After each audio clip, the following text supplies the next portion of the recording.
Cape May is the kind of place people associate with quiet water, clean beaches, and a sense of safety. But true crime has a way of using peaceful locations as a backdrop because contrast makes the details hit harder. What starts as an ordinary fishing trip turns into a discovery that forces investigators to follow a trail from the ocean back to a small circle of people on land. Cape May, New Jersey is the oldest seaside resort in America. It is known for its Victorian-style homes, pristine white beaches, and safe spots for enjoyable ocean excursions. Excellent fishing locations are another advantage of Cape May. On October 8, 2003, a couple in love was relaxing on a boat, enjoying a fishing trip, when they noticed something they initially mistook for trash floating on the surface of the water. However, as they drew closer, they realized it was a human body. The Coast Guard responded to the report of the gruesome discovery and carefully recovered the body from the water. Decomposition had already begun, but at first glance it was clear that the body belonged to a woman. It didn't take a genius to realize that the woman had been the victim of a murder. Her legs were bound with heavy chains. Duct tape was wrapped around her wrists and ankles. A stone crab, which lives and feeds on the ocean floor, had attached itself to her thigh. This detail was important because it indicated that at some point the body had sunk all the way to the seabed. In other words, someone had tried to dispose of the body, but failed to consider that, without additional weight, gases would inevitably force it back to the surface, and fairly quickly. That is exactly what happened in this case. The victim had been in the water for just over a week. The woman was clothed, but she had no identification on her, so the arriving New Jersey police were unable to quickly determine her identity. Another simple and obvious way to establish a victim's identity is by checking fingerprints against national databases. Of course, after a prolonged time in cool water, the skin on her fingers had become wrinkled. However, by injecting a physiological saline solution under the skin, a forensic specialist was able to obtain usable fingerprints. The victim was identified as 16-year-old Kimberly Holton, who had run away from her foster family in the city of Dover, Delaware. The next step was to determine what had happened in the period between her disappearance in Delaware and the moment she ended up off the coast of Cape May. Kimberly, whom her family and friends called Kim or Kimmy, was born on November 4, 1986, in Delaware. At the time, her mother was using illegal drugs and her father was in prison. The girl never stayed in one home for long and was constantly passed between family members. However, this did not affect her character at all. At 16, Kimberly was a sweet, kind, compassionate, and friendly girl. She would sometimes talk to her best friend Destiny about what she had experienced in early childhood, but her cheerful nature allowed her not to dwell on it. It was her way of shielding herself from the past. Kim adored animals and always tried to help them because no one had helped her when she needed it. Given the chance, Kimberly probably would have become a veterinarian. Her teachers believed she was a wonderful, talented child who deserved a much better start in life than the horror she had been dealt. Her mother did not even feed her, let alone buy her toys, which is why Child Protective Services took an interest in her. Kimberly's first foster mother loved her very much. They lived together for 3 years and were planning to move to Tennessee together. The suitcases were already packed when Kimberly's grandfather suddenly appeared at the woman's house with his wife. They stated that the state had transferred custody to them and that the girl would now live with them. However, the grandfather was unable to provide proper living conditions for his granddaughter, and Kimberly was returned to the foster care system. This time, she was placed with Lorraine Machete and Rudy Machete, who were already raising a teenage girl named Heather. Kimberly was living with them when, 8 days before her body was discovered in New Jersey on September 30th, 2003, she missed school. The girl never skipped classes, and when she did not get on the school bus that day, Destiny realized that something was wrong. That same evening, her foster mother, Lorraine, reported the teenager missing.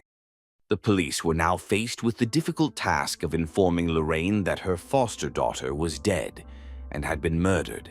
Lorraine was genuinely distressed by the news, but admitted that she had not searched for Kimberly more actively because the girl had gone missing before. She would sometimes run away from home for a few days, but always came back. This told investigators that there had been problems in the household even before the girl disappeared in late September. As a result, they took Lorraine to the police station for a more detailed interview. They wanted to know what had been going on in the home and what had been driving Kim to run away, not only the last time but on previous occasions as well. Lorraine then stated that her husband, Rudy, whom she was now planning to divorce, had been making sexual advances toward their foster daughter. Just 2 weeks earlier, Kimberly had gone to the police and reported that Rudy had gotten into bed with her and done things he should not have done. The court hearing in that case was scheduled to take place in just a few days. As soon as Lorraine said this, the police saw the motive for the murder they had been missing. They were convinced that Rudy was behind the girl's death. This belief was shared not only by Lorraine, but also by Kimberly's best friend, Destiny.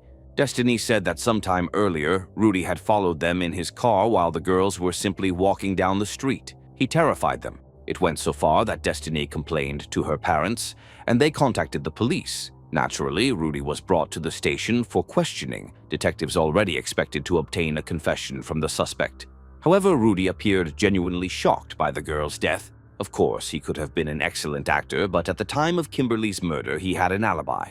During the several days when Kimberly was missing, he had been staying with his adult biological daughter. His alibi was confirmed and the man had to be released.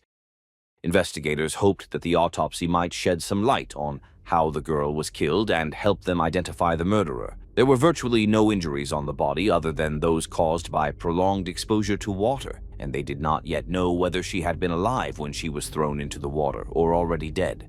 However, an even greater mystery awaited them. The medical examiner found no DNA, no gunshot wounds, no stab wounds, and no other evidence that would point to a suspect or a method of killing. The only significant finding was a severe fracture at the base of her skull, but it was not caused by a blow from an object. It was consistent with a fall from a great height, such as from a 5-story building. This is where the case stops behaving like a normal investigation. One detail points to the ocean, another points to a height that makes no sense in that setting. And when the evidence contradicts the scene, it usually means one thing: the real crime happened somewhere else, and the ocean was only the final chapter.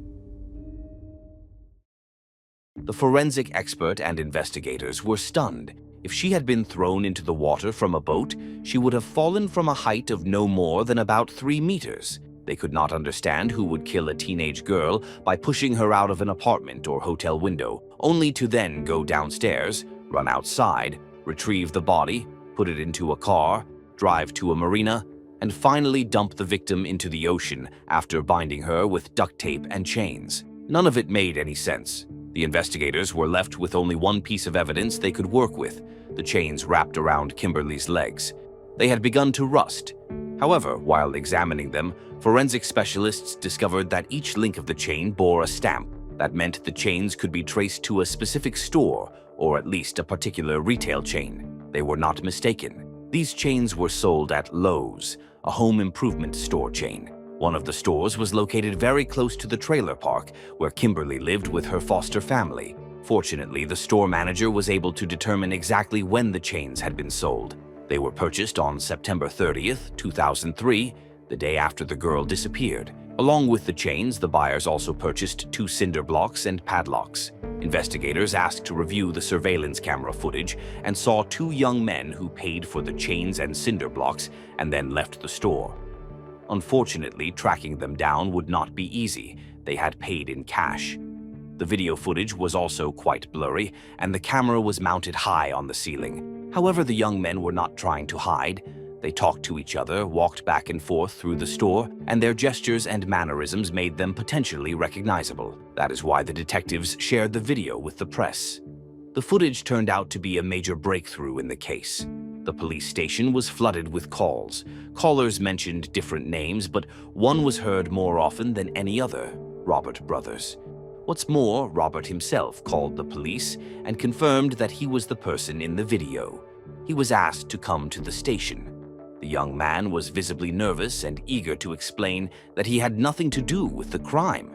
Robert said that he had been in the store with his friend Jacob Jones, who had decided to get into shape and planned to use the chains and cinder blocks as workout equipment. Even so, the investigators felt the situation was far too much of a coincidence.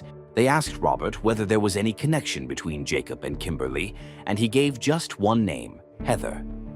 Robert did not know the girls personally, but he knew that Heather was Lorraine's daughter and therefore Kimberly's foster sister. Heather and Jacob had been dating since high school. The investigators let Robert go home, convinced that he was telling the truth and knew nothing more. They were far more interested in what Heather had to say. Heather did not hide the fact that, as teenage girls living in a trailer, she and her sister often argued over things taken without permission and other minor issues. Kimberly's relationship with Jacob had also been strained because Kimberly teased him. However, when Kimberly disappeared and did not come home for a couple of days, Heather began to genuinely worry about her sister. She wanted to talk to Jacob about her concerns, but he simply refused to discuss it. Heather also recognized her boyfriend in the store video and texted him asking, "You didn't do this, did you?" He did not reply. Still, Heather was convinced that he would not have committed murder. He was not that kind of person. And indeed, Jacob Jones did not fit the profile of a typical suspect. He was 20 years old and had never had any trouble with the law. On the contrary, he was a university student and one of the top students in his program. He was also a member of the university's flying club and, for his age, an experienced pilot and flight instructor. He was held in such high regard at the club that he could take a plane whenever he wanted. During Jacob's interrogation, it was clear that the young man was frightened. He insisted that he had bought the chains and cinder blocks for exercising. However, he was unable to say where the cinder blocks were at that moment. When he realized that he could not answer a number of questions, he demanded the presence of a lawyer. The investigators were worried that Jacob might destroy any remaining evidence, if it existed, but they still had to let him go. Meanwhile, they continued gathering evidence against him. They discovered that the last time he took a plane into the air was on September 30th at around 11:45 p.m., and that he returned just 2 hours later. This could not have been a coincidence. The detectives now had no doubt that Jacob had loaded the body onto the plane and dumped it over the ocean. This explained the post-mortem head injury Kimberly had sustained. However, Jacob was not a very large man. He would not have been able to load heavy cinder blocks, chains, and a dead girl into the plane by himself. Jacob had an accomplice. The evidence linking Jacob was strong enough for his arrest. On October 23rd, detectives were preparing to go to his home to take him into custody, but then they received a call from Jacob's father. He reported that his son had died. Apparently, after the interrogation, Jacob realized that the police were closing in on the truth and that he would be arrested. Unable to bear the thought of spending the rest of his life in prison, or possibly facing the death penalty, he took a firearm, went into his room, and pulled the trigger. Before doing so, he managed to confess to his parents that he had murdered Kimberly Holton. When the detectives arrived, the scene in the house was surreal. Jacob's parents could hardly believe it. Their son had confessed to killing the girl, and now he was dead himself. Jacob gave his father only a vague explanation for why he had killed Kimberly. He simply said that she had caused problems in the household as well as conflicts with Heather, so he decided to take matters into his own hands. He went to the store, bought chains and cinder blocks with the intent to kill Kim, and finally confessed to his parents, whom he had been with that night. And no, it wasn't Robert Brothers, the one who bought the chains with him. His accomplice was named Michael Kaiser. The investigators had never heard that name before. Michael was 23 years old and worked as a security guard at a local racetrack. He and Jacob worked for the same security company and were more colleagues and casual friends than close friends. The investigators wanted to talk to Michael but were certain he would immediately deny everything, so they devised a plan to make him nervous. At their request, Jacob's father called Michael on his mobile phone while he was driving to work. He told him that Jacob had left a note confessing to the murder and naming his accomplice, Michael. He also said that he was heading to the police station to speak with them. Meanwhile, detectives followed Michael in their car. They expected anything. Maybe he would panic, do something foolish, or try to escape. but unexpectedly he drove straight toward the police station. During Jacob's interrogation, it was clear that he was extremely emotional, but determined to speak with the detectives investigating Kimberly Holton's case. At first, he tried to insist that he knew nothing, but eventually he confessed to everything. Michael Kaiser explained that at Jacob's request, he picked up Kimberly on September 29th. The three of them went to a store to buy drinks and then to a motel under the pretense of discussing conflicts between Heather and Kimberly. According to Michael, while they were driving, Kimberly told him that she and Jacob were actually dating, loved each other, and that Jacob had promised to help her find another place to live. At the motel, Jacob joined them. Again, according to Michael, everything seemed normal. They talked and joked. Kimberly then became intimate with Jacob, and later with Michael while Jacob watched. Afterwards, Kimberly went to the bathroom.